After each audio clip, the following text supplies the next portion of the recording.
For today's video, pupuntahan naman natin ang pinakaunang steakhouse dito sa San Pablo City, Laguna. San Pablo! Matatagpuan nga ito sa Barangay San Francisco, Kalihan. Sa may kanto lang po ito ng 7-Up at pwede mo nga rin siyang i-search through Waze and Google Map. At ito na nga guys, ang most hated steakhouse.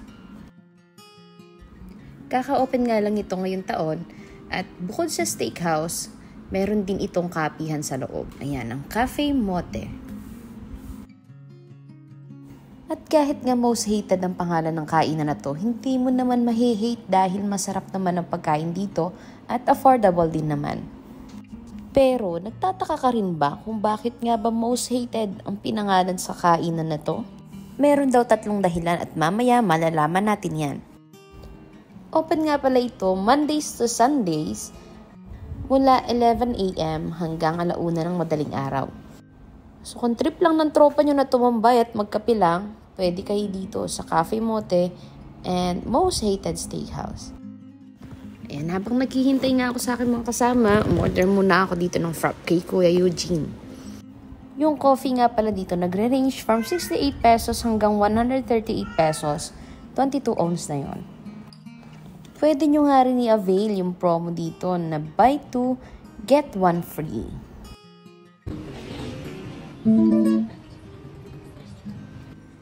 Saktong-sakto nga lang pagkatapos ng aking order, dumating na rin yung aking mga kasama. Umorder na rin sila ng coffee nila. Konting background nga lang pala sa ating barista dito na si Kuya Eugene. Bago nga siya mapunta dito sa Cafe Mote, dati siyang barista sa Qatar. Kaya naman hindi naman sa pagmamayabang ay talagang masarap magtimpla ng kape si Kuya Eugene. Baon niya nga ang experience niya sa ibang bansa. Ibinahagi niya na nga dito ang mga natutunan niyang recipes. Napaka-humble at sobrang tahimik nga lang ito si Kuya. Hindi na nga namin siya inabala kasi busy siya pagtitimpla. Tapos na nga ang ating paghihintay at ito na. Ready na ang ating orders na coffee. Let's gin na! Dito na nga namin napiling pumesto sa VIP room. Air condition nga ang room na ito. Pwede nga dito mag-video kaya mga magbarkada at pwede rin dito mag-meeting guys. Ito na nga yung menu at bukod nga sa mga steaks ay meron pa ditong ibang pwedeng i-offer. Meron nga rin silang mga promo at kung ang trip nga ng tropa nyo ay mag-shot lang at mag-chill, pwede rin kayo dito dahil ang taas nga ng steakhouse na ito ay inuman din. Wow! Tagaytay feels nga din ang itaas ito kapag malamig ang panahon. Accommodating at nakakatuwa nga rin ng mga staff dito. Lagi lang silang nakasmile. Ayan, dumating na nga ang orders namin. Paborito ko talaga dito yung sisig. Yan, simulan na nga natin kumain. Sana ka naman. Ito na nga ako si Ligaya. Naghahalong na. Yan na ako, walang kayo. Dahil nga paborito ko itong sisig, ayan, sinimulan ko ng kumain. Dumating na rin yung iba naming orders. Siyempre, hindi naman pwedeng hindi kami o-order ng steak. Must try at bestseller nga rin itong Chicken Alfredo. Siyempre, hindi mawawala ang kwentuhan. Ayan na nga, sinimulan na nga nila. Kwentuhang multo na ito, guys. Nagkakatakutan na nga itong dalawa.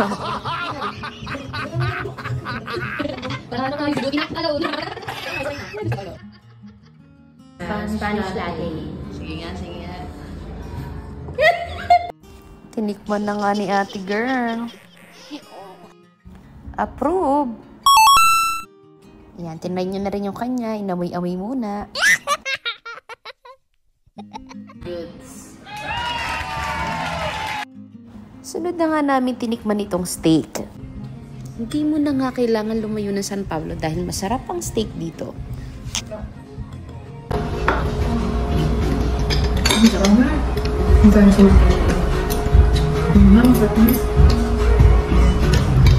nga palang steak talaga, no? Ito, nakapatay ako sa mashed potato. Sobrang sarap. Sarap. Sarap. Sabi ko, half rice lang yan. Yung rice pa naman natin isang tabo. Shut yan, boy. Obvious naman sigurong na-enjoy namin lahat ng pagkain dito. Kaya't wala na nga halos natira. Busog na naman ang mga ali, kaya masaya na naman. Sabay labas tuloy. Kanina ko yung mo kain. Drinks na. Wala. Tsaka parang ano yung pagkain niya parang... May pintingan naman sinabi. Ako yung pinakatatanggal. Ito na nga ang sagot sa lahat ng katanungan. Ang may-ari ng Most Hated Steakhouse, si Nestor Reyes. Handa na ba kayong malaman kung bakit nga ba Most Hated Steakhouse ang pinangalan niya dito? Ito na nga at tatanungin ko na siya. Bakit nga ba Most Hated? Kasi tatlong rason. Una, ay yung pangalan na yun ay marketable. Sabihin noon, pwedeng mag-divert sa clothing. At saka kasi yan ay sikat na term sa Amerika, hindi pa nga lang na sa Pilipinas. Pangalawa, ang most hated ay isang term sa Amerika. Pag sinabing ikaw ay ni-hate ng isang tao, ibig sabihin noon magaling ka. Yun. At ang pangatlo, ay madaming sura sa akin, ay di yayapusin ko na. Ganun din naman ang mangyayari. Kaya most hated. Nasagot na nga lahat ng tanong natin. At kung hindi nyo nga na itatanong, ay laking Amerika nga itong si Bostor. Kaya di niya naisipang magtayo ng steakhouse dahil isa nga ito sa mga paborito niyang kainin sa Amerika. At syempre, hindi naman kami magkapaawat. After namin kumain at mag-interview, sinulit na rin namin at nag-video okay na din kami. Ayan na nga at feel naman ng lola niyong kumanta.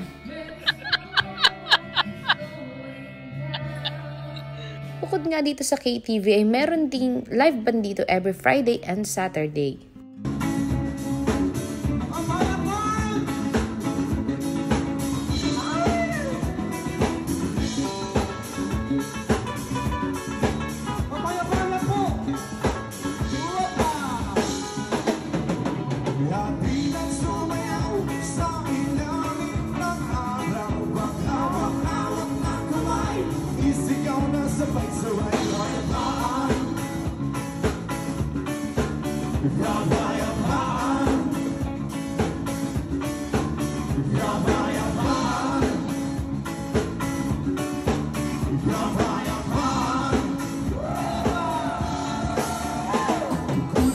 May band from 7 PM onwards at pwede nga rin kayong maki-jump dyan, guys.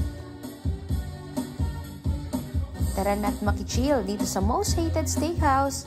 Pack up na kami, guys. Bye-bye! At syempre, hindi mawawala dyan ang ating Guess the Bill. Gusto mo ba ulit manalo ng 500 pesos GCash? Hulaan mo na kung magkano ang naging bill namin. I-share mo lang ang video na ito at i-comment mo ang iyong sagot for a chance to win 500 pesos GCash. Share and comment now.